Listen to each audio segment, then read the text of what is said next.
안녕하세요. 저는 정신여고 75회 졸업생 김현아입니다. 먼저 이 자리에서 여러분에게 선택과 도전, 인생의 스펙에 관한 이야기를 하려고 이 자리에 섰습니다. 저의 평범하지만 평범하지 않은 인생의 스펙 이야기를 해보도록 하겠습니다. 저는 대학원을 졸업하고 21년 동안 민간연구소에서 주택, 도시, 부동산 정책을 연구하던 연구자였습니다. 그랬다가 2016년에 비례대표로서 정치를 하게 되었습니다. 그리고 올 4월에는 21대 총선에서 도전했으나 낙선하였습니다. 국회의원이 아니지만 낙선했지만 저의 정치적인 삶은 아직도 이어지고 있습니다. 지금은 국민의힘의 김종인 비상대책위원장님을 모시고 비대위원으로 활동하고 있습니다. 그런데 여러분, 저는 원래 정치를 꿈꾸는 사람이 아니었습니다.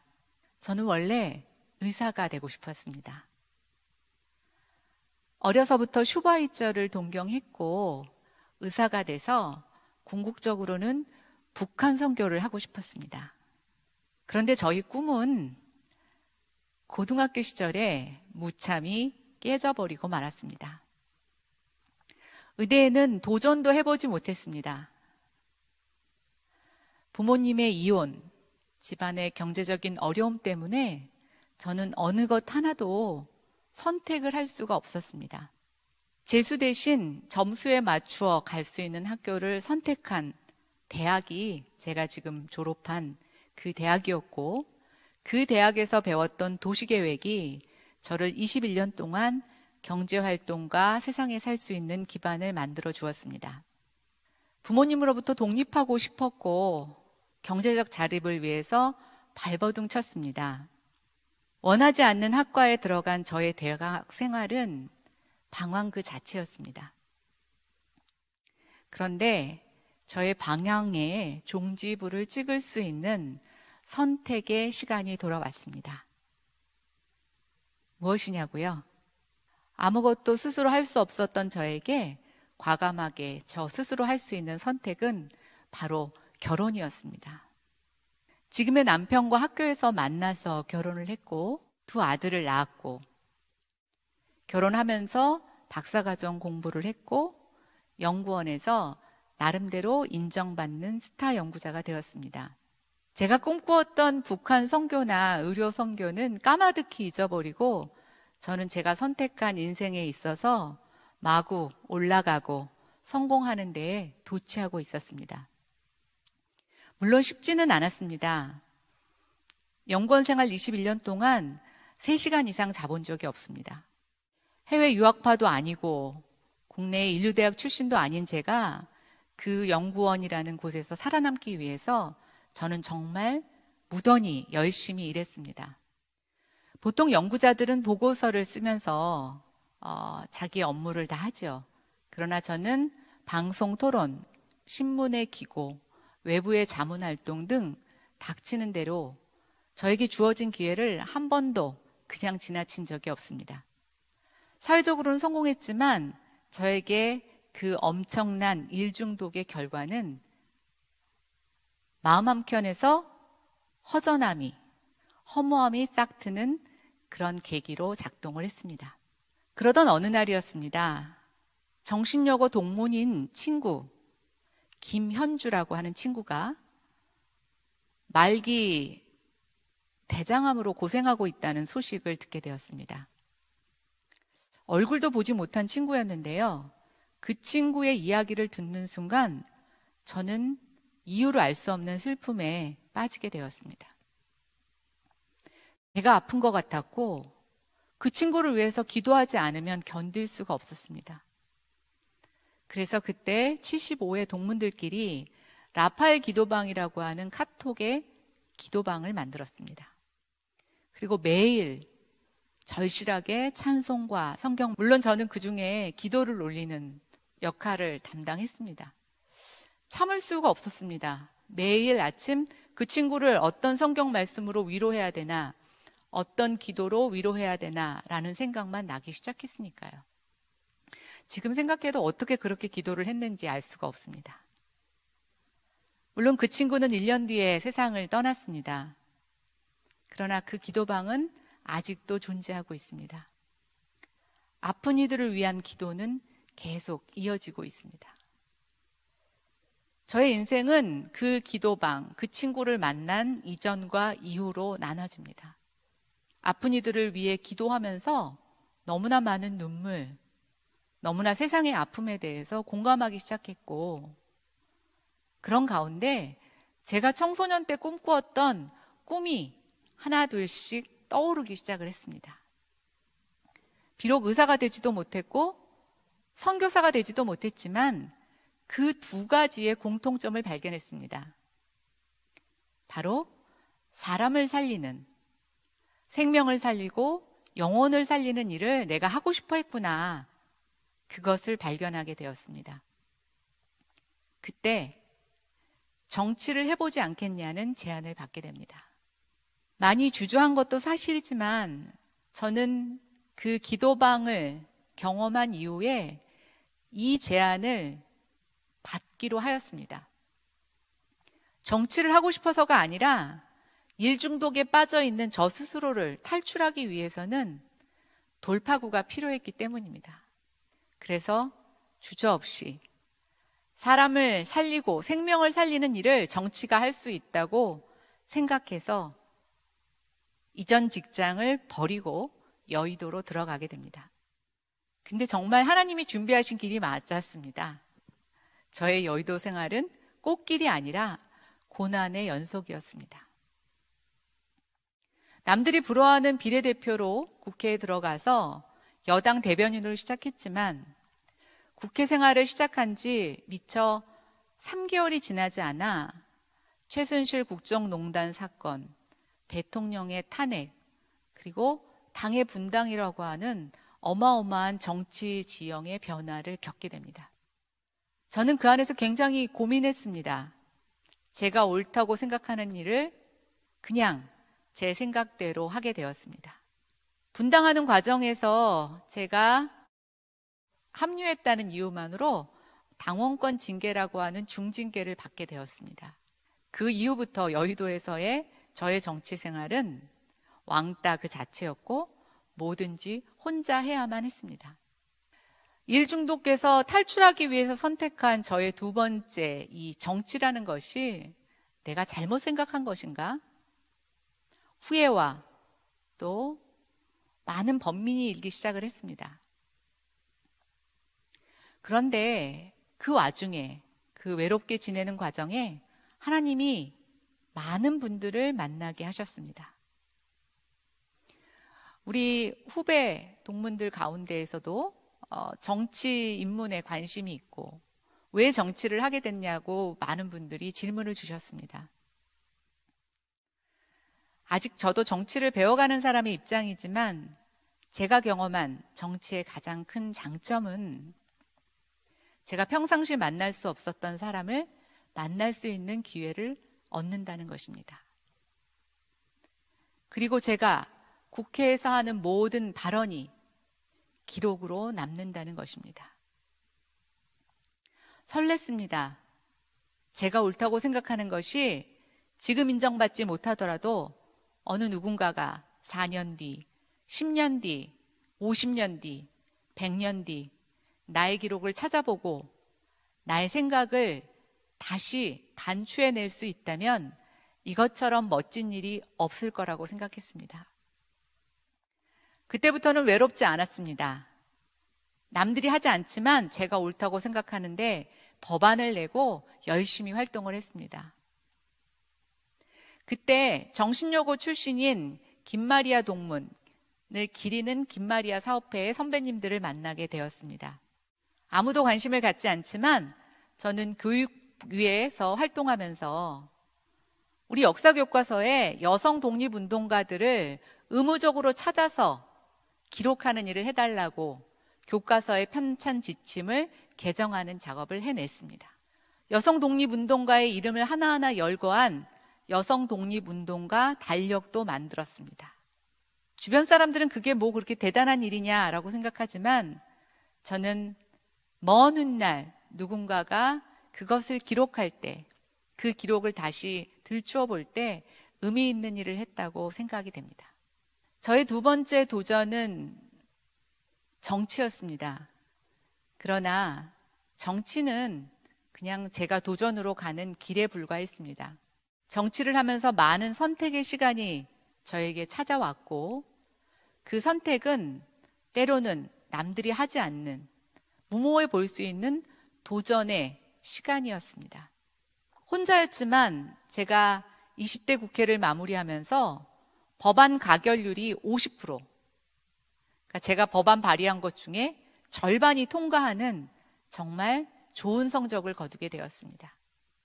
그리고 청년 주거와 관련된 재정법, 비록 통과는 되지 못했지만 시작을 하였고 교육과 관련된 주거 문제와 관련된 여러 법률들을 만들어 내었습니다. 그리고 징계도 풀려서 저는 우리 당의 험지인 일산 서구에 총선에서 지역구 국회의원으로 도전을 하게 되었습니다. 아마 우리 당이 당선되기 좋은 지역이었다면 저에게는 기회가 오지 않았을 것입니다. 그러나 그곳은 저희에게 험지였고 그래서 저에게 기회가 왔습니다. 원 없이 열심히 선거운동했고 정말 열심히 주민들을 만났습니다. 제가 득표한 득표수가 7만 3천 표, 역대 최대표였습니다. 비록 당선이 되지는 않았지만 우리는 그곳에서 새로운 역사를 만들었습니다. 그러나 1등이 아니면 선거에서는 아무도 인정해주지 않는 낙오자가 됩니다. 그렇게 선거에서 지고 저는 서울에 살던 살림집을 정리하고 일산으로 들어갔습니다. 저를 뽑아주신 분들에게는 감사의 마음으로, 저를 뽑아주시지 않은 분들에 대해서는 나란 사람이 어떤 사람인지, 내가 왜 정치를 하고자 하는지 다시 한번 설명하고 설득하고 싶었습니다. 그러나 정치를 그만두고 잠시 쉴 틈도 없이 당의 비상대책위원회가 구성되면서 저는 다시 당의 비상대책위원으로 부르심을 받았습니다. 이제는 정치인도 아닌데 정치를 하고 있습니다. 저는 지역에 다시작 도시연구소라고 하는 작은 연구소를 운영하고 있습니다. 다시작, 이게 무슨 뜻이냐고요? 다시 시작한다는 의미입니다.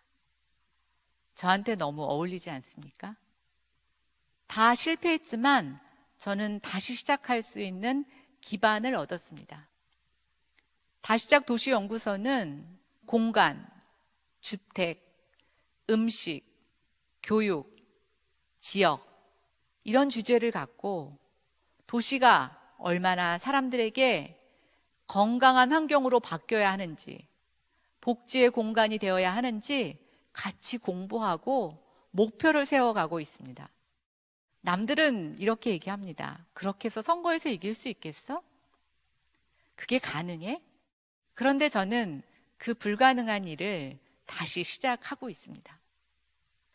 제가 아마 국회에 들어가서 징계를 받지 않았더라면, 왕따가 아니었더라면 저는 지금 비상대책위원회 자리에 설 수 없었을 것입니다. 큰 것을 바라고 선택한 것이 아니라 그 당시에 제가 마땅히 해야 될 바를 선택을 했고 그 선택에는 항상 하나님이 함께 계셨습니다. 친구의 죽음을 통해서 불쌍한 이들, 이 땅의 어려운 이들을 위한 하나님의 긍휼한 마음을 보았고 항상 그 마음을 갖고 살라고 하는 하나님의 응원이 계셨습니다. 정말 거짓말같이 외로울 때마다 하나님이 저를 도와줄 많은 분들을 보내주셨고 그분들의 도움으로 한 걸음 한 걸음 나아갈 수 있었습니다. 여러분들 조바심 나시죠? 대학 진학에 실패할까 봐, 대학을 졸업하고 직장을 얻지 못할까 봐. 그런데 이상하게 여러분들은 직장과 대학을 진학하는 그 이후의 목표에 대해서 생각해 보셨나요? 무엇을 위한 선택입니까? 무엇을 꿈꾸는 소망입니까? 그 소망이 100년 뒤에 삶을 바꿀 수 있는 그런 긴 호흡의 소망입니까? 우리 100년을 산다고 하죠. 그런데 옛날 사람들보다 요즘 사람들은 더 가쁘게 순간순간에 지쳐서 멀리 내보지 못하고 현재만을 살아갑니다. 그러나 부활과 영생을 믿는 우리 그리스도인들은 좀 더 100년보다 더 먼 미래를 내다보고 소망을 품어야 하지 않을까요? 저는 정치가 저의 인생의 끝이라고 생각하지 않습니다. 목표라고도 생각하지 않습니다. 정치는 하나님이 나를 이끄셨던 그냥 길입니다. 정말 정치를 통해서 평상시에 만날 수 없었던 사람들을 만나고 내가 관심을 기울이지 않았던 많은 일들을 접하게 됩니다. 그리고 그곳에서 수많은 기도의 제목을 얻습니다. 여러분의 인생에 스펙을 만드는데 저의 사례가 하나의 길이 되었으면 좋겠습니다. 저희 슬로건은 용기를 줄 수 있는 작은 길. 모든 사람이 가는 큰 길이 아니라 누군가가 한번 갔기 때문에 그 발자국을 갖고 뒤따라올 수 있는 작은 길을 만들겠다는 게 저의 소망입니다. 그 작은 길에 후배 여러분들이 많이 따라와 준다면 그 작은 길도 또 큰 길이 되지 않을까요? 작은 길을 내는데 주저하지 마세요. 그리고 창피해하지 마세요. 지금은 아무것도 아니지만 10년 뒤, 100년 뒤에는 여러분이 아주 중요한 사람으로 기록될 것입니다. 늘 어디 가서 저의 학벌과 저의 지위를 갖고 독특하다고 얘기하는 사람이 많이 있습니다. 경제학 전공한 거 아니었어? 어떻게 부동산 정책에 대해서 도시계획을 공부하고 얘기를 하지? 어떻게 정치를 하지? 집안에 정치인이 있었나? 아니면 정치인이 되기 위해서 끊임없이 노력했나? 그러나 제가 앞에 설명드렸던 것처럼 저는 어느 그 하나 중에도 속하지 않습니다. 저는 제가 정치인이 되고 연구자로서 우뚝 설 수 있었던 이 모든 길이 다 하나님의 섭리 안에 있다고 생각이 됩니다. 누군가에게 용기를 주라고, 누군가에게 길이 돼달라고 하신 하나님의 소망, 하나님의 명령, 또 하나님의 사랑을 붙잡고 정말 사소하고 아직은 자랑할 수 없는 저의 이런 짧은 기간에 삶의 이야기를 여러분들에게 오늘 나누어 드립니다. 많은 후배 동문들께서 주신 질문 중에 제가 몇 가지를 한번 선택해서 답변을 드리겠습니다. 정신요고를 다니면서 가장 기억에 남는 일은 무엇이었나요? 저는 두 가지였습니다. 하나는 노래선교단, 그다음에 두 번째는 학교 다니면서 경험했던 부흥회였습니다. 저는 정신요고에 와서 처음으로 신앙을 갖게 됐습니다. 주 예수님을 구주로 영접하는 경험을 저는 정신요고에서 했는데요. 그래서 그랬는지 모르겠지만 저는 부흥회가 너무나 은혜로웠습니다. 우리나라에서 학벌, 특히 대학의 이름은 꼬리표처럼 따라다닌다고 어른들께서 말씀하십니다. 이 말에 동의하시나요? 만약 그렇다면 그 꼬리표를 극복하기 위해서 어떻게 해야 할까요? 꼬리표인 건 분명합니다. 예. 보통 나가면 학교, 지역 어디냐에 따라서 사람들이 무리지어 많이 모이기도 하고 그게 새가 되기도 합니다. 근데 여러분, 주류에 낄 수 없다면 비주류에 우뚝 서는 것도 하나의 방법입니다. 꼬리표, 글쎄 저는 꼬리표를 떼라고 하고 싶지 않습니다. 극복하라고 하고 싶지도 않습니다. 그 꼬리표를 여러분들의 아주 유니크한 마크로 만들어 보십시오. 어느 대학을 나왔는데 쟤는 이러네, 다르네, 내 생각과 같지 않네. 오히려 그러한 꼬리표 옆에 붙는 여러분들에 대한 평가가 여러분들을 더욱 빛나게 합니다. 물론 열심히 하는 거 굉장히 중요합니다. 저도 20년 동안 정말 열심히 일 중독에 빠질 만큼 일만 했으니까요. 그런데 일에 여러분들의 인생을 노예로 저당 잡히지는 마십시오. 삶의 규칙과 동기부여에 대해서 물어보셨는데요.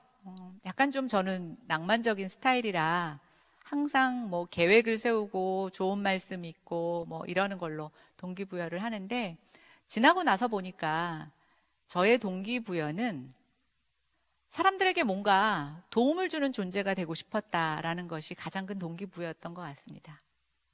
여러분도 모두 다 같을 필요는 없습니다만, 저는 동기부여는 각자마다 정말 다양한 주제와 다양한 이유가 있을 것 같습니다.